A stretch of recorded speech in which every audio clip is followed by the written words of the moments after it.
할렐루야, 복된 새벽입니다. 새벽 기도회를 주님의 이름으로 시작합니다. 함께 은혜 받을 하나님의 말씀 마태복음 8장 14절에서 17절까지 받들어 봉독하겠습니다. 예수께서 베드로의 집에 들어가사 그의 장모가 열병으로 앓아 누운 것을 보시고 그의 손을 만지시니 열병이 떠나고 여인이 일어나서 예수께 수종 들더라. 저물매 사람들이 귀신 들린 자를 많이 데리고 예수께 오거늘 예수께서 말씀으로 귀신을 쫓아내시고 병든 자들을 다 고치시니 이는 선지자 이사야를 통하여 하신 말씀에 우리 연약한 것을 친히 담당하시고 병을 짊어지셨다다 함을 이루려 하신이더라. 아멘. 할렐루야. 오늘 또 참으로 좋은 날입니다. 우리 모두 주 안에서 성령 충만하시기를 축원합니다. 저를 따라하시겠습니다. 오늘 또 나와 우리 가정 우리 교회 기적이 일어납니다. 오늘 또 나와 우리 가정 우리 교회 기적이 일어납니다. 아멘.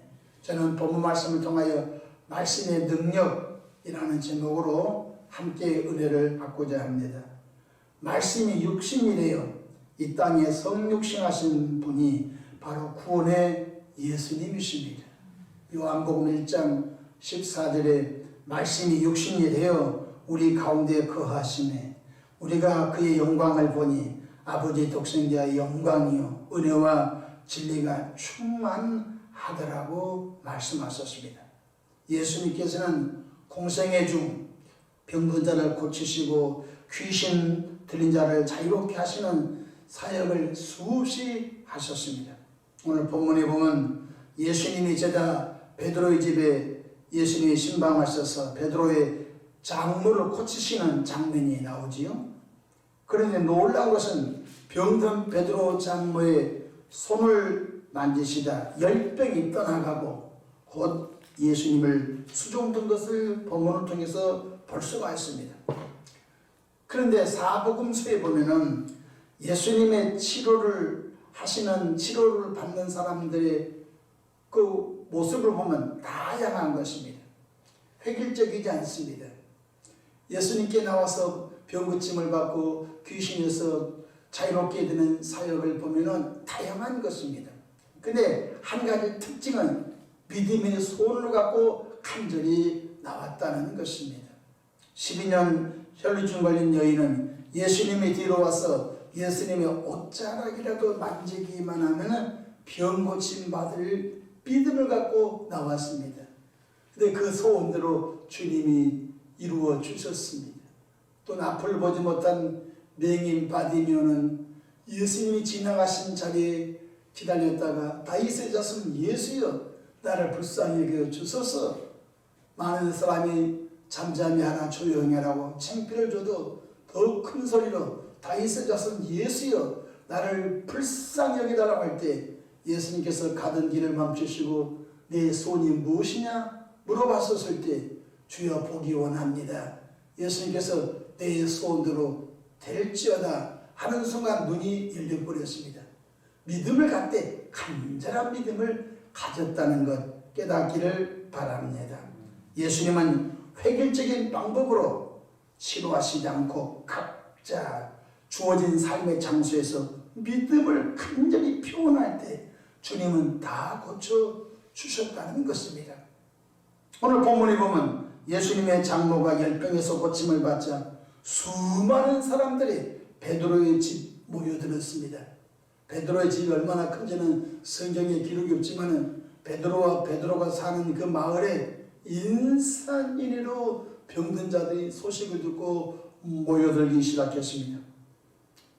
시간에 제한이 있죠. 밤이 캄캄하면 더 이상 사역을 할 수 없고 또 가야 할 분도 있고 해서 어떻게 그 많은 사람을 고치셨는가 오늘 재밌는 말씀이 하나 나옵니다. 바로 예수님께서는 말씀으로 집단적으로 치료하신 장면이 나옵니다. 우리 16절 말씀 같이 한번 읽어볼까요? 16절입니다. 시작. 저물매 사람들이 귀신 들린 자를 많이 데리고 예수께 오거늘 예수께서 말씀으로 귀신들을 쫓아내시고 병든 자들을 다 고치시니, 여기 중요한 것은 다 고쳤다는 것입니다. 오늘 베드로의 장모님에게 예수님이 신방을 서서 그 열병으로 고통을 당하는 그 여인의 손을 딱 주님이 만져주시자 그 여인에게서 열병이 떠나가고 베드로 장모가 고질적인 병에서 고침을 받았습니다.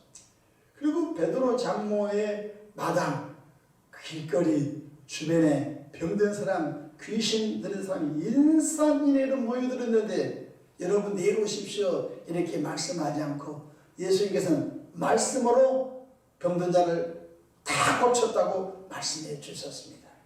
오늘 우리는 여기에 아주 관심 있게 초점을 맞춰야 되겠습니다. 사실 말씀 속에는 생명의 빛이 있습니다. 어둠의 정체는 생명의 빛이 들어가면 발각되어 떠나버립니다. 제가 어렸을 때 우리 지금도 있지만 마당에 창고가 있습니다. 쌀도 넣어놓고 곡식도 넣어놓고 거기에 여러 가지 하여튼 큰 집안에 큰 창고가 있습니다. 음식물도 넣어놓고.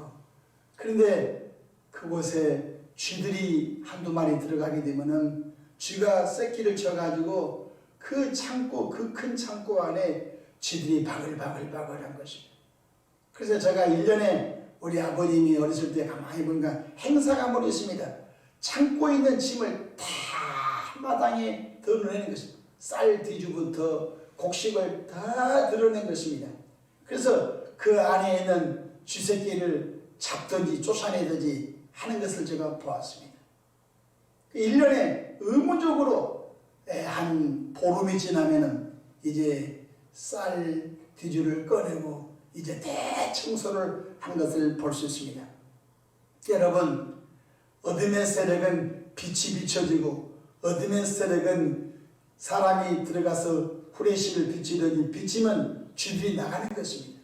이와 마찬가지로 우리 몸속에 들어와 있는 원수 마귀는 생명의 빛 대신 말씀이 들으면 다 떠나가게 된 걸 믿으시기를 바랍니다. 성경 요한복음 1장 4절에 그 안에 생명이 있었으니 이 생명은 사람들의 빛이라. 말씀 안에 생명이 있었으니 이 생명은 사람들의 빛이라. 말씀 안에 생명이 있습니다. 생명 안에 빛이 있다는 것입니다. 한마디로 생명이 빛이신 말씀이 그 사람 속에 들어가면 그 사람의 생각과 삶이 바꿔진 것을 깨닫기를 바랍니다. 두 번째로 말씀 속에는 구원받은 성도들의 영적인 양식이 있습니다. 아무리 건강한 사람이라도 3일을 굶어 보십시오. 여러분 보이는 것이 음식물을 훔쳐 먹어서라도 허기진 배를 채우려고 하는 것입니다. 여러분 우리가 육신의 양식을 먹듯이 예수 믿고 구원받은 하나님의 백성들이 하나님의 말씀을 영혼의 양식으로 삼아야 영혼이 힘을 쓰게 된 줄로 믿으시길 바랍니다. 마태복음 4장 4절 예수께서 대답하여 이르시되 기록되었으되 사람이 떡으로만 살 것이 아니요 하나님의 입으로부터 나오는 모든 말씀으로 살 것이니라고 주님이 말씀해 주셨습니다. 그렇기 때문에 예수 믿고 구원받은 분들은 말씀을 내 영혼의 양식으로 먹어야 영혼이 건강하게 된 것 깨닫기를 바랍니다. 또 말씀 속에는 운동력이 있습니다. 말씀이 들어가면 게으른 사람이 부지런해지고 말씀이 들어가면 여러분 더러운 사람이 거룩한 사람으로 바꿔지고 말씀이 들어가면 분별력 없는 사람이 분별력 있는 사람으로 바뀌는 것입니다. 말씀 우리 속에서 우리 심령을 운동케 하는 운동력이 활동력이 있는 줄로 믿으시길 바랍니다.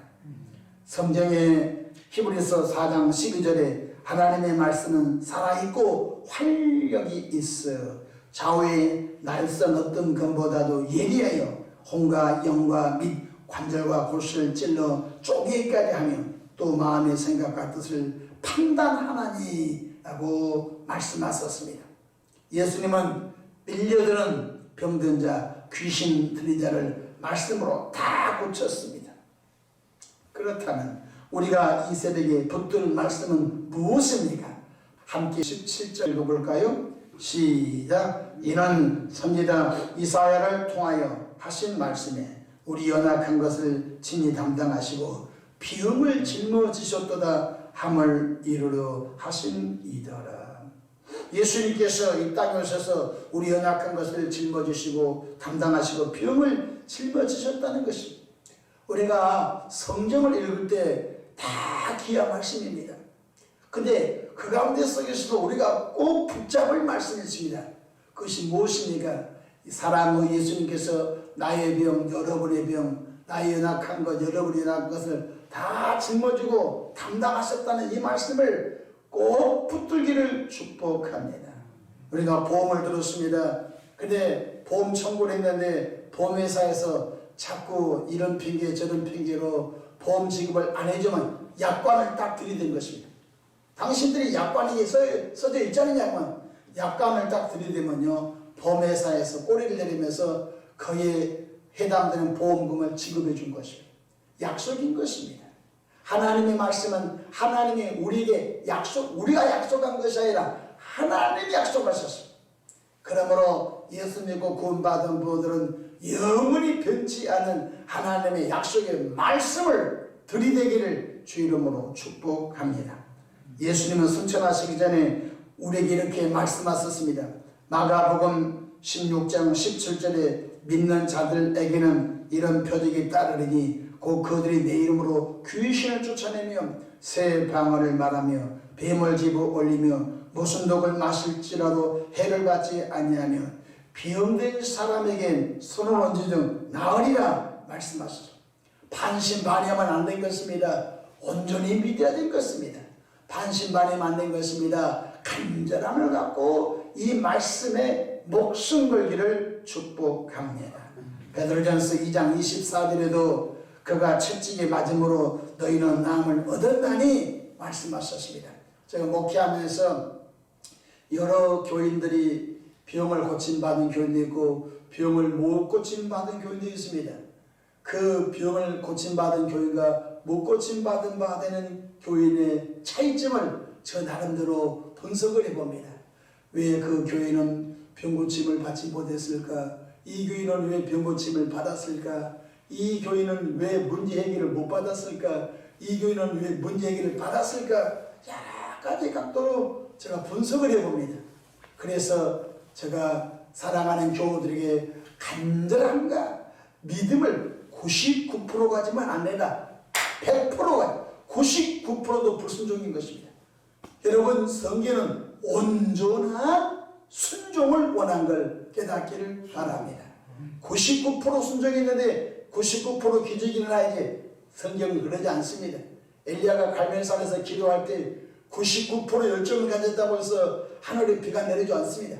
간절한 100% 믿어야 하나님의 역사가 나타나는 걸 깨닫기를 바랍니다. 우리 모두 하나님의 말씀의 능력 속으로 들어가 하나님의 말씀을 누리시기를 주 이름으로 축복합니다. 구하라 그리하면 너에게 주실 것이요, 찾으라 그리하면 찾아낼 것이요, 문을 두드리라 그리하면 너에게 열릴 것이니. 이것은 옛날 듣기 좋은 말씀 아닙니다. 하나님이 우리에게 약속하신 말씀인 것입니다. 그러므로 말씀을 꼭 붙잡고 하나님 구하라고 했으니까 구합니다. 찾으라고 했으면 찾습니다. 문을 두드리라고 했으니 두드립니다 라고 말씀을 신뢰하고 말씀대로 순종해 나가면은 하나님은 결코 지체하지 않고 응답하실 줄로 믿으시길 바랍니다. 우리들이 구정연휴를 잘 마쳤습니다. 일상으로 돌아갈 텐데요, 또 우리 삶 속에서 수없는 부딪힘과 수많은 문제들이 겹겹이 쌓여있지만 예수 믿고 구원받은 분은 말씀을 붙들고, 말씀은 약속입니다. 말씀은 능력입니다. 말씀은 권세입니다. 그러므로 그 말씀을 의지하여 나가는 복된 하루 되기를 주 이름으로 축복합니다. 기도하겠습니다. 좋으신 하나님 우리 아버지, 은혜와 크신 사랑을 감사합니다.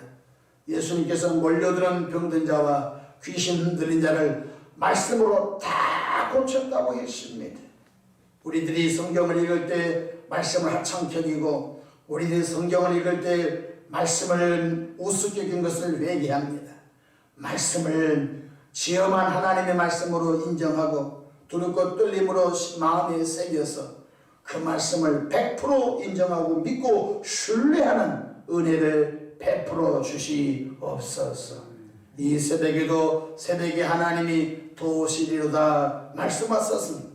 강력한 주의 속에서도 주의 성전에 나와 말씀을 듣고 기도하고자 하오니 이 새벽에도 하나님의 천사를 보내어 우리 기도가 땅에 떨어지지 않고 금양로에 그득히 담겨져 하나님 보좌 앞에 상달되는 은혜의 영적인 시간 되게 축복하옵소서.